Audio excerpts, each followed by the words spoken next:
జై శ్రీమన్నారాయణ.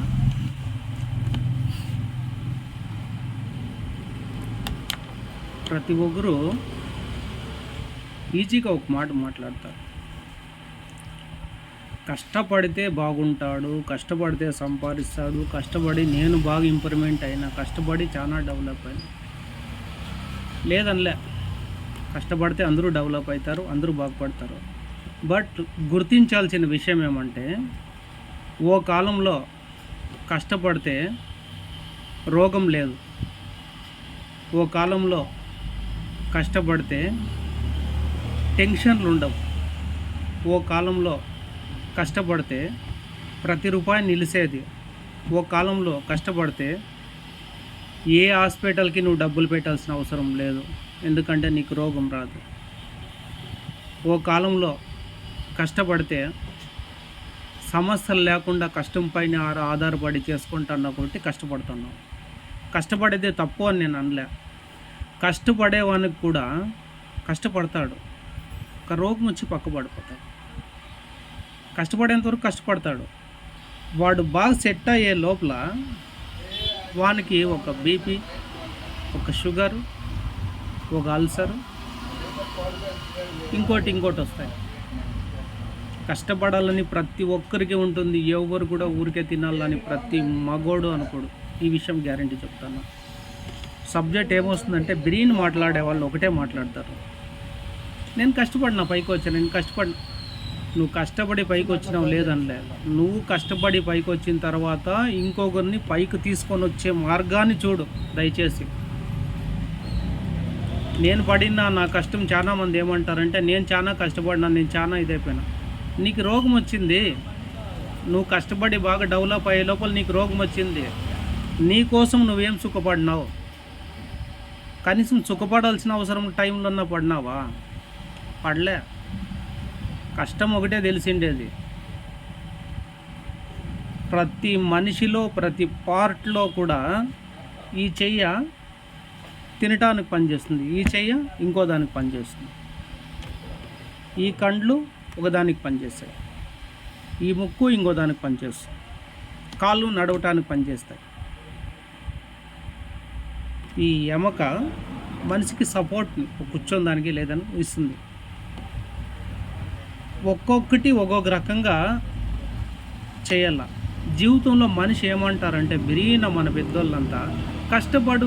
అరే వాడు రోగం వచ్చి ఇబ్బందులు పడినాడు, వాడు రోగం వచ్చి మూలకు పడినాడు, వాడు కూతురు పెళ్లి చేసి దెబ్బతిన్నాడు, వాడు ఇల్లు కట్టి వాడు దెబ్బతిన్నాడు, వాడు ఇరుక్కుపోయినాడు, వడ్డీలు కట్టలాక తనలాడుతా అన్నాడు. ఆ సమస్యలో నుంచి వాడిని బయటికి వానికి చేసిన అప్పులో నుంచి వాడిని బయటికి 170 ఒక మనిషికి సపోర్ట్ చేయమని ఎవరు చెప్పరు. బట్ సాధ్యమైనంత వానికి ప్రెజర్ తగ్గించండి. ఉండేవాళ్ళు మీ బంధువుల్లో మీ వాళ్ళకే నేను చెప్తా అండి, మీ ఫ్రెండ్స్లో మీ వాళ్ళకే.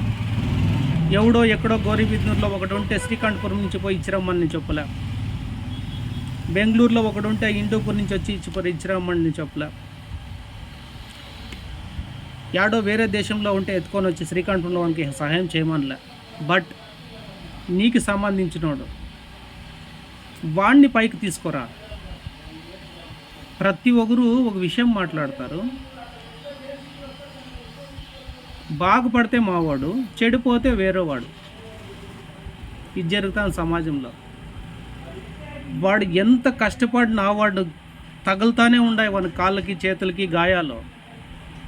ఇంకెక్కడ వాడు డెవలప్ అవుతాడు? ఆలోచన చేయండి. ఒక పక్క బిజినెస్గా ట్రై చేస్తారు, ఒక పక్క కష్టపడి పనిచేస్తారు, ఒక పక్క కులాచారం ప్రకారం పనిచేస్తారు. ఏమి చేసినా నా బతికింతే అని ఎప్పుడు డిసైడ్ అవుతాడో వాడు చాలా మూడ్ అప్సెట్ అయిపోయి చాలా ఇబ్బందులు పడి ఏంటికి పనికిరాకపోతాడు.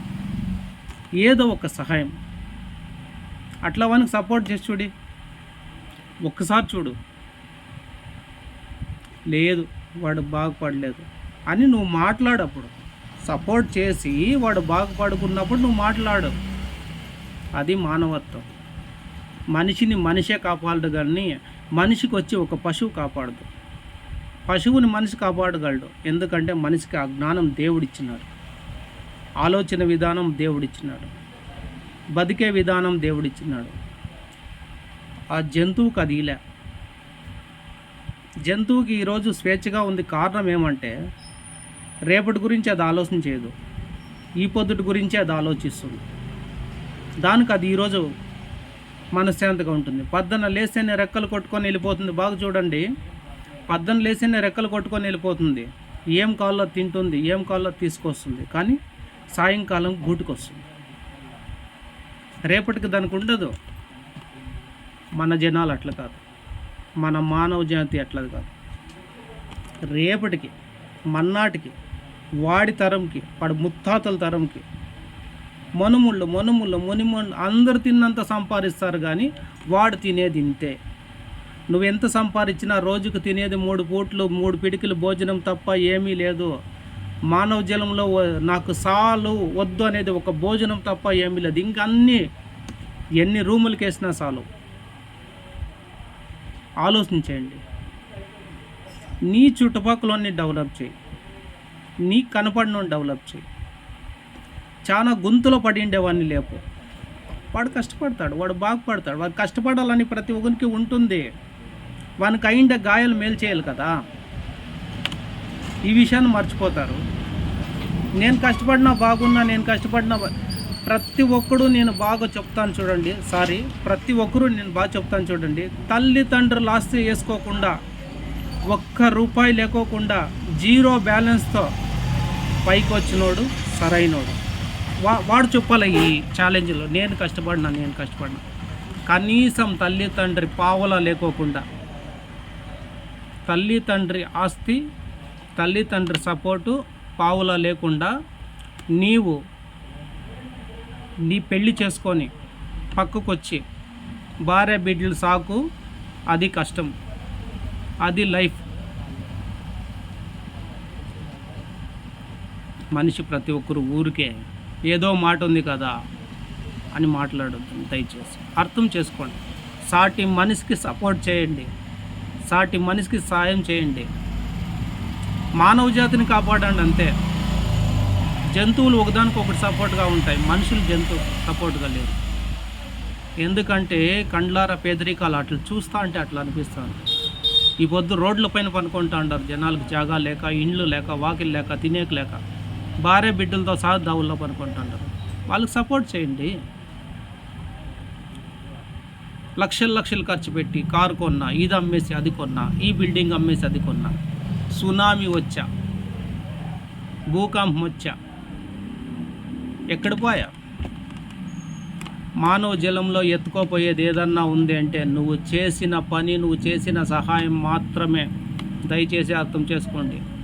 సమయం అయిపోయినాక వెనక్కి చూసుకుంటే ఏముండదు. చాలా వీడియోలో చెప్పిన మానవత్వాన్ని కాపాడండి, మనిషిని కాపాడండి. ప్రతిరోజు నేను చాలా విషయాలు చూస్తూ ఉంటాను. అన్నీ చేస్తారు, బాగా సంపాదిస్తారు. చనిపోయినప్పుడు నిన్ను మోసేవాడు ఉండడే, నువ్వు హాస్పిటల్లో పనుకుంటే తొంగి చూసేవాడు ఉండడే. ఆ అభిమానం సంపాదించు. ఆలోచించేయండి. నేను కొంచెం టెంప్ట్ అయి మాట్లాడతాను, ఎందుకంటే ఇవన్నీ చూస్తూనే ఉంటాను ప్రతిరోజు. ఊరికే లోపల పెట్టుకో ప్రయోజనం లేదు. బయట పెట్టాల, నలుగురికి తెలాల. అర్థం చేసుకోండి, మానవత్వాన్ని కాపాడండి. ఊరికే ప్రతి ఒక్కరు నేను సంపాదించిన ప్రయోజనం చెప్పు. కాకికి కూడై, పక్షులకి పెట్టు, ఆవుకు పెట్టు, ఇంట్లో ఉన్న కుక్కకు పెట్టు. ప్రయోజనం నేను ఈరోజు ఉండేదానికి ప్రయోజనం ఏమంటే, ఇన్ని ప్రాణాలకు పెట్టినా చెప్పినాను ఒక వీడియోలో. ఒక రైతు మాత్రమే తనకు తెలియకుండా తనే 10,000 ప్రాణాలు సాకుతాడు, 10,000 ప్రాణాలకి భోజనం పెడతాడు. మానవులు మనం ఎత్తిపెట్టుకుంటాం. ఎత్తిపెట్టుకో, ముందు జాగ్రత్త ఉండాల. బట్ మించిపోయేంత ముందు జాగ్రత్త ఉంటే కాయి పుడుతుంది ఓ చెట్లో, దోరక అవుతుంది, మాగుతుంది, ఆటికే దాని విలువ. అది కుళ్ళాల్సిందే, చెట్లో నుంచి పడాల్సిందే. ప్రతి మనిషి బతుకు అంతే, ప్రతి జీవం కథ అంతే. ఎవరు కూడా శాశ్వతం కాదు భూమి పైన. ఉండేంతవరకు సపోర్ట్, మనిషికి మనిషే సపోర్ట్, మనిషికి మనిషే ఆధారం. అర్థం చేసుకోండి, నలుగురికి మంచి చేయండి. నా వరకు కాదు, ఎవరికన్నా మీ వాళ్ళకి, మీకు సంబంధించిన వాళ్ళకి సహాయం చేయండి, పైకి తీసుకొచ్చి అండి. అప్పుడు కష్టపడని చెప్పండి. అప్పుడు కష్టపడకపోతే వీడు ఫూల్ అని 10 మందిలో చూపించండి, వీడు పనికిరాడని 10 మందిలో చూపించండి. వాడు ఆరోగ్యపరంగా దెబ్బతినింటాడు, ఆర్థిక పరంగా దెబ్బతినింటాడు. ఒక ఇల్లు ఉండదు, ఒక వాకలు ఉండదు, వానికి ఒక బతుకుతెర ఉండదు. వాడు నేను క్యాలిక్యులేషన్ వేసుకునేది అది కాదు. క్యాలిక్యులేషన్ నీవు ఉత్తు చేతుల్లో వచ్చి నీ పెండ్లాం బిడ్డలు సపరేట్ వచ్చి నువ్వంటూ ఒక మార్గం సంపాదించుకొని, తల్లిదండ్రులు చెప్పిన మార్గము, తల్లిదండ్రులు ఇచ్చిన డబ్బుతో కాదు, నీవంటూ ఒక మార్గం సంపాదించుకో. అప్పుడు ఇంకొకడు అట్లే వచ్చిండేవాడిని పోటీగా మాట్లాడు. అది బ్యాలెన్స్. మా తాత వాళ్ళది అక్కడ 80 ఎకరాలు ఉంది, మా యవ్వలది ఇక్కడ 14 ఎకరాలు ఉంది, నాకు 40 ఇండ్లు ఉన్నాయి. అది కాదు సబ్. వానితో నువ్వు నీ పోలిక రాదు. వానితో జీరోతో పోరాడినంత క్యాలిక్యులేషన్ వేసుకో. లైఫ్ అది లైఫ్. అర్థం చేసుకోండి. మానవ జాతే కాపాడుకోవాలా. ఇది దయచేసి టైంపాస్ వీడియోలు కాదు, ఒక మనిషికి అర్థం కావాలని చెప్పే వీడియోలు. అర్థం చేసుకోండి. మానవ జాతే కాపాడుకోవాలి. దయచేసి ఏమన్నా తప్పుగా మాట్లాడింటే క్షమించండి. చెప్పిన విషయాలు మాత్రం ఖచ్చితంగా ఆలోచించండి. 10 మందికి ఉపయోగపడండి. అంతకుమించి ఇంకేం అవసరం లేదు. ఎందుకంటే పుట్టే విషయం నేను చూడను, కానీ సత్య విషయంలో నా పనంతా అదే. చాలామంది బాగు బతికిన వాళ్ళు ఎట్లా సావుల్సి వస్తున్నారు, వాళ్ళని మోసే వాళ్ళు లేకోకుండా అయిపోతున్నారు. అవన్నీ నేను చూస్తాను. కానీ అట్లా విషయాల్లో కూడా నేను తలదూర్చి వాళ్ళని క్లీన్ చేసి, వాళ్ళకి స్నానం చేపించి, వాళ్ళకి ఒక విధానం ఉంది, ఆ విధానంగా చూసి, నలుగురితో బలవంతంగా మోసే వాళ్ళు లేకపోయినా మోపించి, వాళ్ళకి చేసే పద్ధతులు చేపించి ముందుకు తీసుకుపోతాను. ఎందుకంటే అది నా ధర్మం, నా వృత్తి ధర్మం.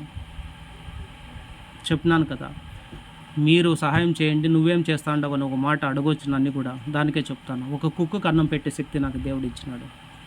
మనుషులు సాకేంత శక్తి నాకు ఇవ్వలేదు. అంతవరకే నేను బ్యాలెన్స్ చేసుకుంటాను. చనిపోయిన తర్వాత మనిషి ఒక విషయం చెప్పాలా, పుడతా మనిషి ఏడుస్తాడు. దానికి కారణం తెలుసా ఎవరికన్నా? ఎందుకురా మళ్ళీ ఈ భూమి పైన పుట్టినాను నేను, మళ్ళీ నేను ఎన్ని పాపాలు చేయాలో అని ముందు జన్మ జ్ఞాపకం ఉంటుంది 3 నెలల వరకు. దానికి ఆ 3 నెలల వరకు బిడ్డ అతిగా ఏడుస్తుంది. ఆ బిడ్డను చూసి కన్నోళ్ళు, నా బిడ్డ చూడు, నా కొడుకు చూడు, నా కూతురు చూడు ఎంత ముద్దుగా ఉందో.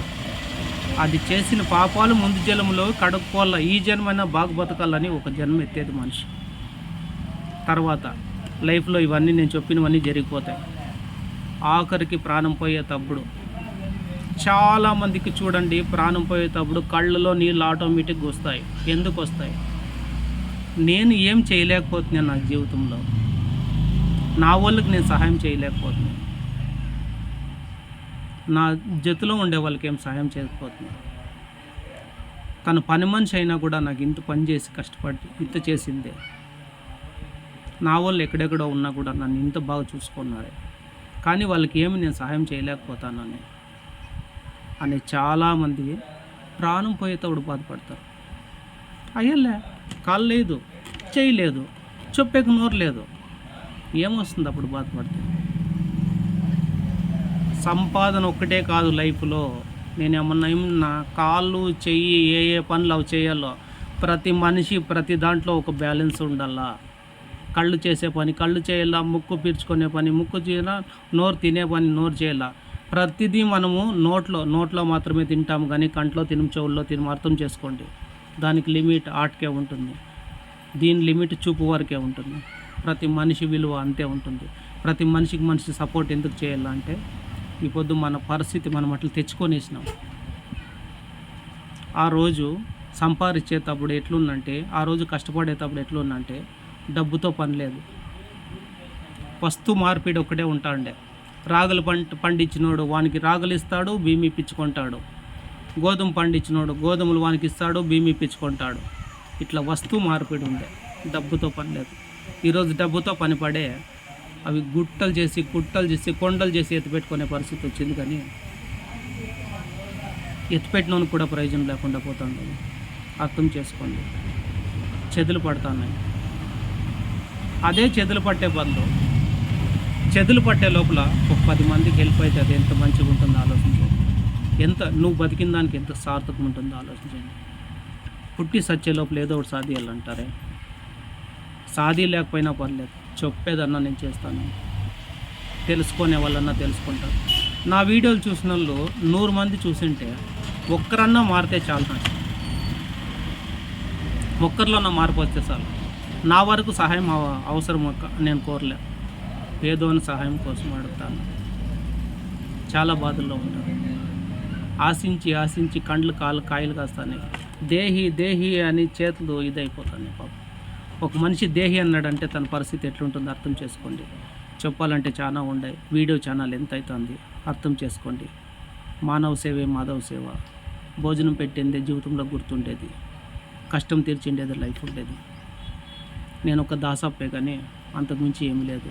నేను పెద్దగా చదువుకోలేదు, కానీ పాపం పుణ్యం విషయంలో తెలుసు. ఆ మహానుభావుడు ఇంత మాట్లాడేంత తీసుకొని వచ్చినాడు చాలు. ఇంతకంటే నా జన్మకి ఇంకేం అవసరం లేదు. ప్రతి ఒకరికొకరు సహాయపడగలను. జై శ్రీమన్నారాయణ.